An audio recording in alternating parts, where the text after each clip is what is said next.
नमस्कार, आप देख रहे हैं इंडिया न्यूज का digital platform India news national और आपके साथ मैं हूं गौरव सिंह। बात कर रहे हैं झारखंड के त्रिकूट पर्वत पे होने वाले उस हादसे की जो देवघर में हुआ है। और इस हादसे में रविवार को यह हादसा हुआ जिसमें 2 जानें चली गई, 2 महिलाओं की ऑन द स्पॉट मौत हो गई। कई लोगों का इलाज चल रहा है देवघर अस्पताल में, लेकिन अभी भी 50 जिंदगियां 20 घंटे से लगातार फंसी हुई हैं हवा में। वो ना आसमान में है ना वो जमीन पर है, चारों तरफ जंगल ही जंगल है, नीचे पथरीले पहाड़ हैं, बड़े बड़े पत्थर हैं और उनके बीच में जिंदगियां हवा में झूल रही हैं।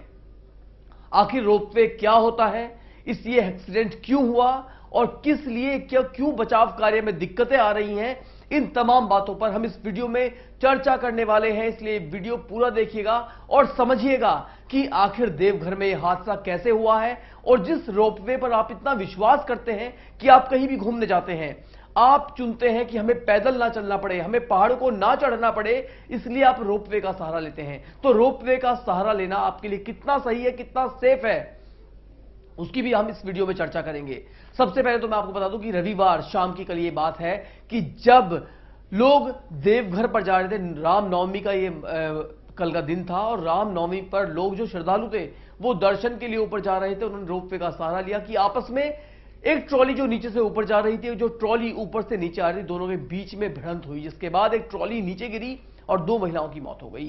कहा जा रहा है कि रस्सियां टूट गई। हालांकि जो रस्सियां होती हैं वो मजबूत स्टील से बनी हुई होती हैं, उन पर जंग का भी कोई असर नहीं होता है। स्टेनलेस स्टील का इस्तेमाल उन्हें बनाने में किया जाता है और बावजूद उसके ये हादसा हुआ है। तो आप नहीं कह सकते कि ये बहुत सेफ मीडियम है किसी भी ऊंचाई पे जाने के लिए। आपने देखा होगा अगर आप हरिद्वार जाते हैं तो आप मनसा देवी की जब चढ़ाई करते हैं तो हर की पौड़ी के पीछे से ही आपको रोपवे मिलता है और आप ये 2.5 से 3 किलोमीटर ऊंचाई का जो सफर है इसे आप रोपवे के जरिए पूरा करते हैं।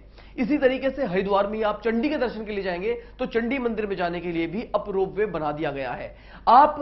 अगर आप जाते हैं, मैं आपको बता दूं, आप वैष्णो देवी के दर्शन के लिए जम्मू जाते हैं तो वहां भी वैष्णो देवी के भवन से लेकर आपको भैरव बाबा तक जाने के लिए भी जो 4 किलोमीटर की दुर्गम और खड़ी चढ़ाई कही जाती थी उस पर भी अब रोपवे बना दिया गया है। तो देश भर में ऐसी कई जगहें हैं और खास तौर से जहां जहां पर्यटक जगहें हैं, जहां पर टूरिस्ट जाते हैं, पर्यटन जहां पर अच्छा है, वहां पर खास तौर से रोपवे की सुविधा दे दी गई है। रोपवे क्यों बनाया जाता है कि यात्रियों को आराम भी रहे, उनका समय भी बच जाए और दूसरी उन्हें एक एडवेंचरस का मौका मिले कि उनका काम भी हो जाए और साथ साथ वो एडवेंचर भी कर ले।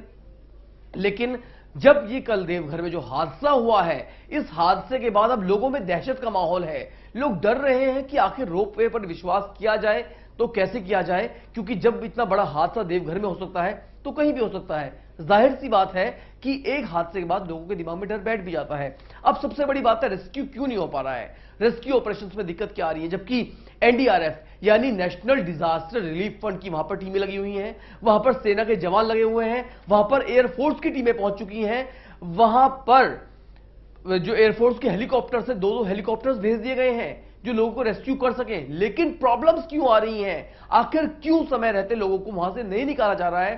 तो वजह यह है कि 2000 फीट की चढ़ाई, ऊंचाई, 2000 फीट की ऊंचाई, ऊपर से क्या दिक्कत है कि जो रोप लगी हुई है ऊपर आसमान में, उन रोप के नीचे ट्रॉलियां लटकी हुई हैं। जो हेलीकॉप्टर्स मदद के लिए जा रहे हैं तो हेलीकॉप्टर्स का जो ऊपर का फैन होता है जिसकी वजह से हेलीकॉप्टर उड़ता है, उसके प्रेशर से वो रस्सियां हिलने लगती हैं।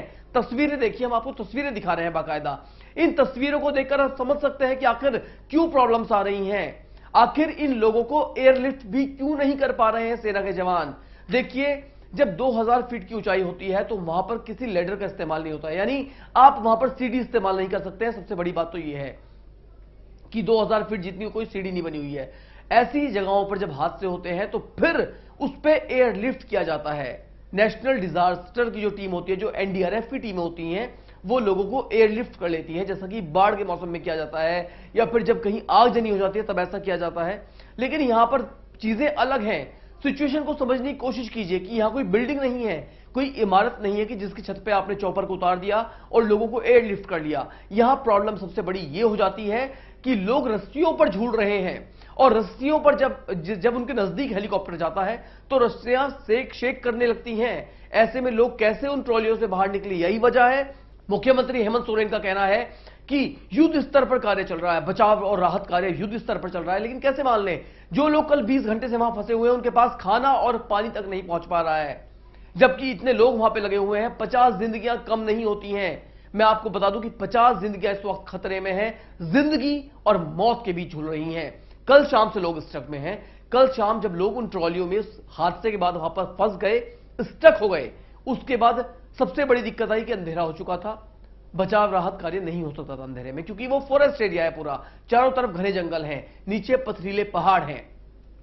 इसी बीच एक हस्बैंड वाइफ ने ऊपर से कूदने की कोशिश की कि हवा में रहने से अच्छा है कि कूदकर अपनी जान बचा ली जाए, लेकिन वो बुरी तरह से जख्मी हो गए, जिसके बाद उन्हें इलाज के लिए अस्पताल ले जाया गया। और अब दिक्कत सबसे बड़ी ये आ रही है कि वहां पर लोग जो हैं, जब अब हेलीकॉप्टर से उन्हें मदद दी जा रही है तो हेलीकॉप्टर भी मदद नहीं कर पा रहे हैं। यानी कुछ ऐसा करना पड़ेगा जिसकी वजह से अब उन्हें रेस्क्यू किया जाएगा। और कैसे कर सकते हैं, हालांकि अब प्लानिंग हो रही है, बाकायदा मैनेजमेंट प्लानिंग हो रही है, पेपर वर्क किया जा रहा है, लोग लगे हुए हैं, बहुत सारे जवान मौजूद हैं वहां पर सेना के, वहां पर एयरफोर्स की टीमें पहुंच चुकी हैं, चॉपर्स पहुंच चुके हैं, हेलीकॉप्टर्स पहुंच चुके हैं। लेकिन अब जो है फिलहाल कोई भी राहत होती दिखाई नहीं दे रही है। हालांकि बहुत जल्द इसका सोल्यूशन निकाल लिया जाएगा और लोगों को बचाने की कोशिश की जाएगी।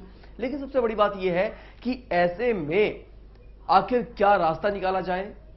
और अगर आपके पास भी कुछ सुझाव है और आप ये वीडियो देख रहे हैं तो प्लीज आप ये क्या सुझाव है ये भेजिए कि आप क्या कुछ कहना चाहते हैं। जब सिचुएशन इतनी जटिल हो तो किस तरीके से लोगों को निकाला जाए, कैसे उन्हें बाहर बचाया जाए, 50 जिंदगियों का सवाल है। उन 50 जिंदगियों को कैसे बचाया जाए, ये इस वक्त एक सबसे बड़ा सवाल है।